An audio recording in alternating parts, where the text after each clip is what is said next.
बिस्मिल्लाहिर्रहमानिर्रहीम। Dear students and viewers, अस्सलाम वालेकुम। इस वीडियो बनाने का मकसद सिर्फ और सिर्फ गैट के उन तलबा के लिए रहनुमाई मुहैया करना है जो गैट के एग्ज़ाम देना चाहते हैं। तो अगर हम गैट के पॉइंट ऑफ व्यू से आज हम चैप्टर 5 को देखें, जिसमें सिर्फ ये बताया गया है कि एक पुलिस ऑफिसर जो है वो गिरफ्तारी अमल में कैसे लाता है। आपने देखा होगा कि जब भी पुलिस आती है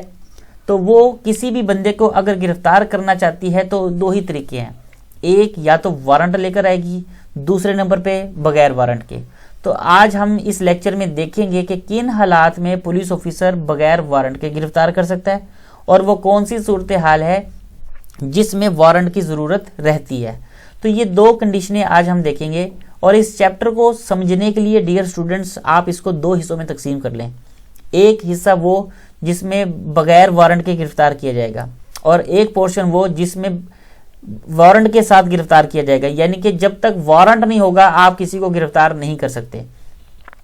तो अगर हम बात करें सेक्शन 5 इसकी 46 की, जिसमें बताया गया है कि एक पुलिस ऑफिसर जो है वो गिरफ्तारी अमल में कैसे लाता है, तो आपने इसको इस पॉइंट ऑफ व्यू से देखना है कि आपका एमसीक्यूज वाला पोर्शन जो है वो क्लियर हो जाए, क्योंकि जब तक कॉन्सेप्ट क्लियर नहीं होगा आप एमसीक्यूज को याद नहीं रख पाएंगे। तो आपने देखना है कि जब भी बात आएगी अरेस्ट हाउ मेड की, तो इसको जो सेक्शन डील करेगा वो है 46। और क्या बताया गया है कि किसी शख्स को गिरफ्तार करने पर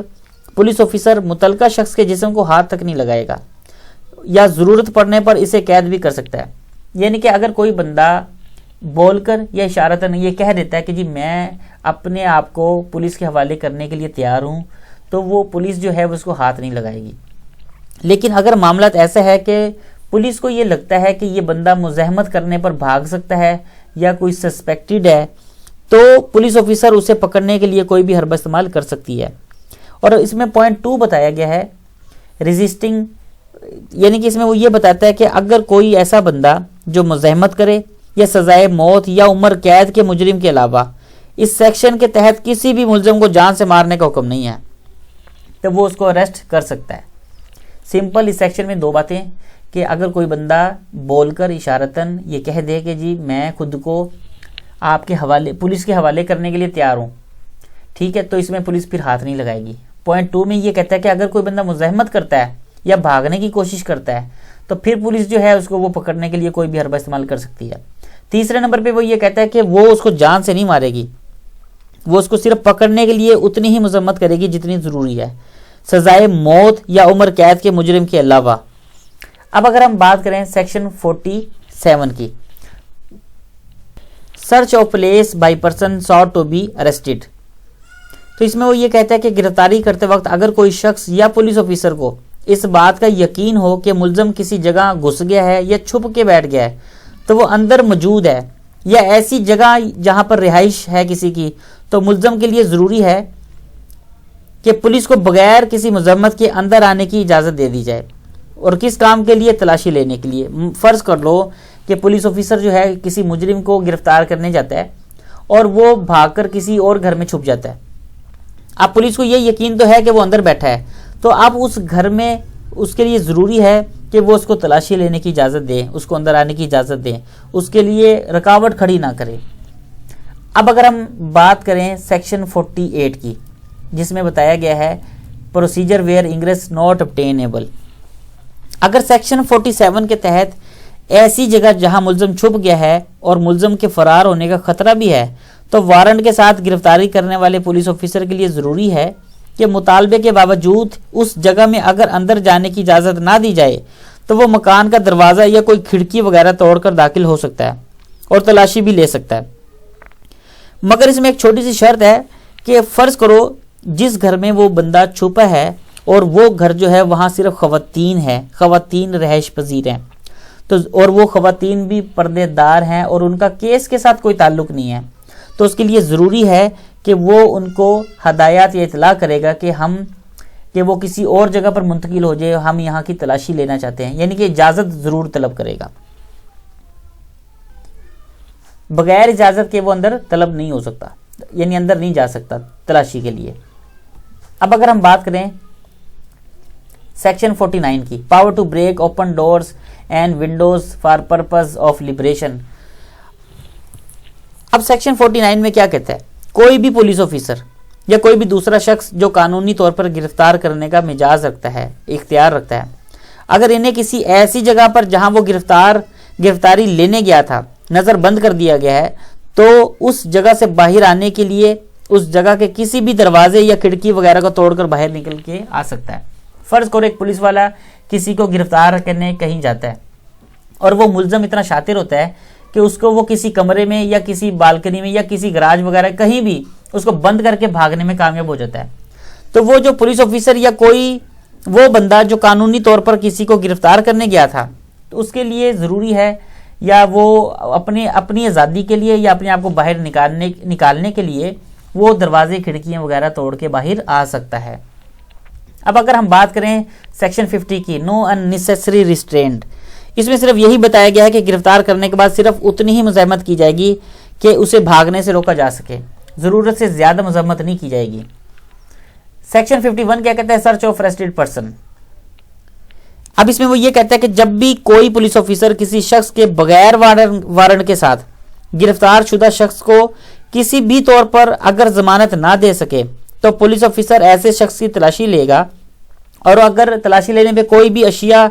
जो उसकी बरामद होगी तलाशी लेने पर उसको बाहिफाजत अपनी तहवील में रख लेगा। अब उसके बाद है section 52 modes of searching women, कि एक औरत की अगर तलाशी लेना ज़रूरी है तो उसकी तलाशी लेने के लिए ज़रूरी है कि वो ख़वातीन ही उसकी तलाशी ले, लेकिन उसकी डिसेंसी का खास ख्याल रखेगी। 53 में है power to seize offensive weapon. फर्ज करो कि दो ग्रुपों में लड़ाई हो रही है और उनके पास वेपन है, यानी कि वो वेपन जिससे लड़ाई बढ़ सकती है, या आप यूं कह लें कि किसी भी शख्स को गिरफ्तार करते वक्त पुलिस ऑफिसर ये इख्तियार रखता है कि ऐसे शख्स से लड़ाई के किसी भी किस्म के हथियार फौरी तौर पर जब्त कर ले और ऐसे हथियार police incharge of police station या मजिस्ट्रेट के सामने पेश कर दे। फर्ज कर लो दो बंदे लड़ रहे हैं, उनके पास सोटी है, डंडा है, कोई भी वेपन है जिससे वो एक दूसरे को मार सकते हैं, तो वो फौरी तौर पे वो जो वेपन है वो उनसे अपने तहवील में लेकर वो फौरी या तो मजिस्ट्रेट के सामने पेश करेंगे या पुलिस स्टेशन में ले जाएंगे उसको। अब अगर हम बात करें सेक्शन 53A जो इसमें मिसिंग है क्योंकि ये अपडेटेड बुक नहीं है, तो ये PDF फाइल थी, तो अगर आप न्यू बुक देखेंगे उसमें 53A भी है जो डील करता है examination of person accuse of rape ETC by medical practitioner. क्या कहता है, अगर कोई ऐसा मामला है जहां रेप या 377 के जुर्म में कोई बंदा गिरफ्तार है और उसके खिलाफ माकूल वजूहात होने की वजह से रजिस्टर मेडिकल ऑफिसर जो है वो मुलजम का तिब्बी मुआयना करेगा। और दूसरी बात वो ये कहता है कि रेप या 377 का जुर्म साबित होने पर एक रिपोर्ट भी तैयार करेगा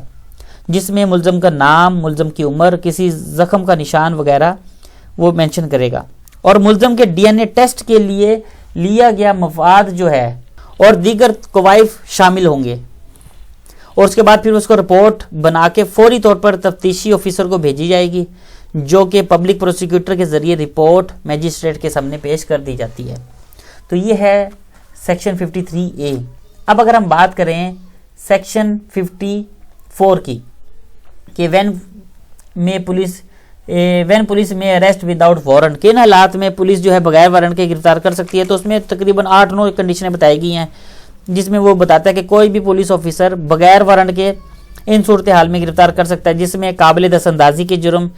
में अगर वो शरीक है, उसके खिलाफ कोई शिकायत दर्ज हुई है, उसके हवाले से मुजरिम होने का कोई माकूल शक या इत्तला मसूल हुई है, उसके पास नकब जनी का कोई आला मौजूद है, तीसरे नंबर पे अगर कोई वो प्रोक्लेम्ड इश्तिहारी मुजरिम है,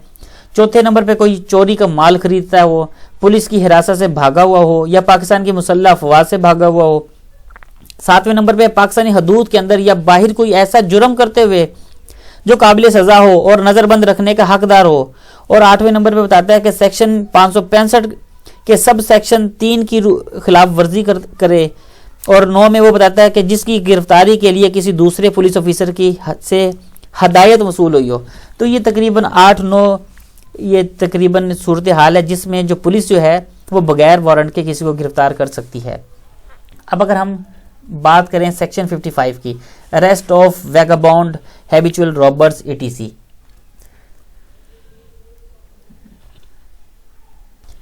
इसमें क्या है कि officer incharge of police station इस बात का इख्तियार रखती है कि किसी ऐसे शख्स को गिरफ्तार करे या करवाए जो इसके थाने की हदूद में किसी काबिल दस्तअंदाजी जुर्म का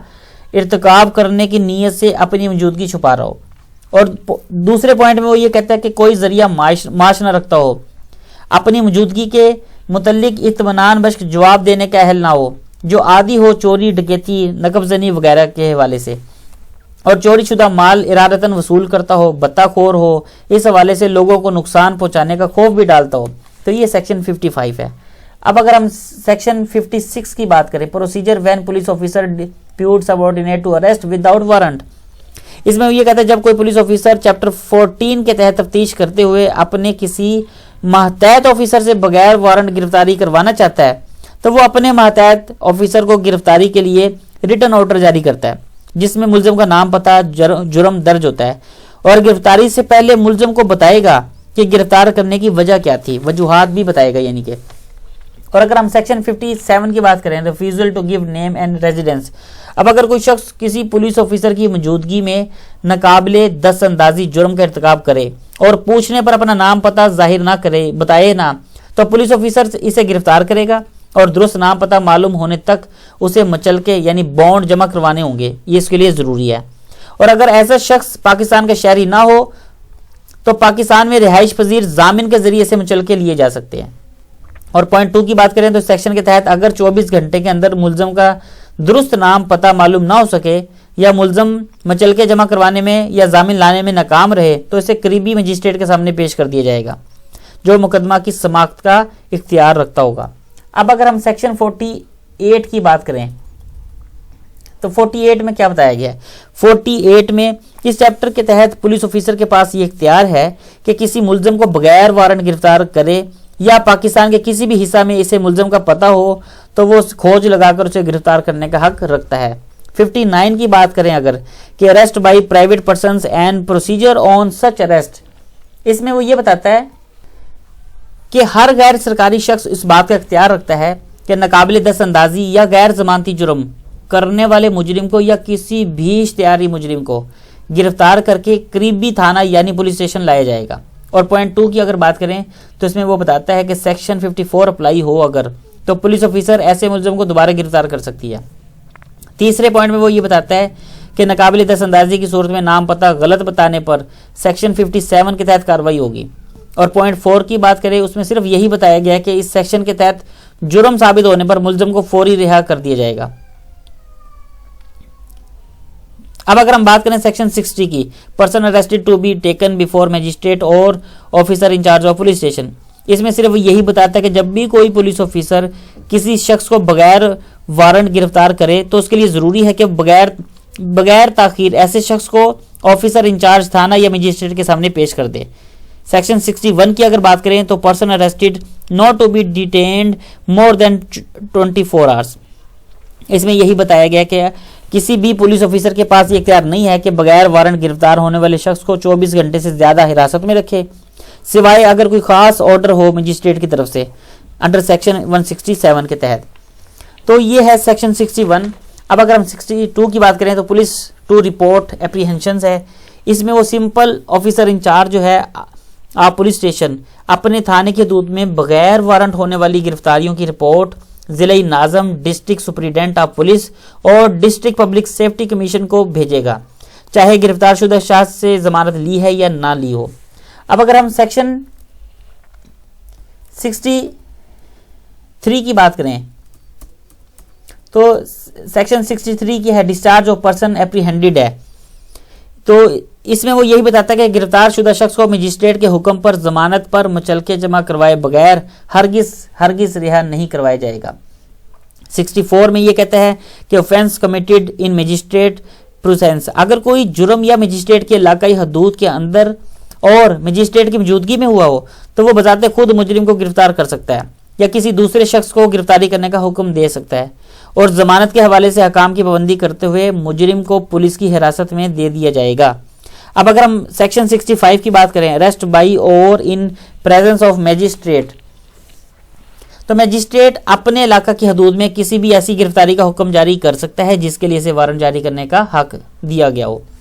अब अगर हम सेक्शन 66 की बात करें, पावर्स और एस्केप टू प्रेजेंस और रीटेक, कानूनी तौर पर जेरे हिरासत शख्स अगर फरार हो जाए तो जिसकी हिरासत से फरार हुआ वो ये इख्तियार रखता है कि पाकिस्तान में किसी भी जगह से इसे गिरफ्तार किया जा सके, वो करेगा। सेक्शन 67 में क्या है, provision of section 46, 48 and 49 to apply to arrest under section 66। इसमें सिंपल वो ये बताता है कि सेक्शन 47, 48, 49 में यही बताया गया कि वो तमाम शराइत जो सेक्शन 66 के तहत होने वाली तमाम गिरफ्तारियों पर लागू होती हैं, चाहे गिरफ्तारी वारंट के साथ हो या बगैर वारंट के, इसमें सिर्फ यही बताया गया। तो डियर स्टूडेंट्स, ये मैंने कोशिश किया कि जल्दी से मैं आपका टाइम वेस्ट किए बगैर इस वीडियो को पूरा करूं। इसमें सिर्फ आपने दो बातें समझनी है कि आपने इसके भी दो पोर्शन बना लेने हैं, एक पोर्शन जो बगैर वारंट के होगा और दूसरा जो वारंट के साथ होगा। उसके बाद फिर आप सेक्शन के हवाले से इसको एक यानी कि आप कोई निशानी लगा लें जिसमें आपको पता चल जाए कि कौन सा सेक्शन की उसमें क्या बताया गया है। इससे होगा क्या कि आपके जो MCQs वाला पोर्शन है वो इंशाल्लाह आराम से तैयार रहेगा। फर्ज कर लो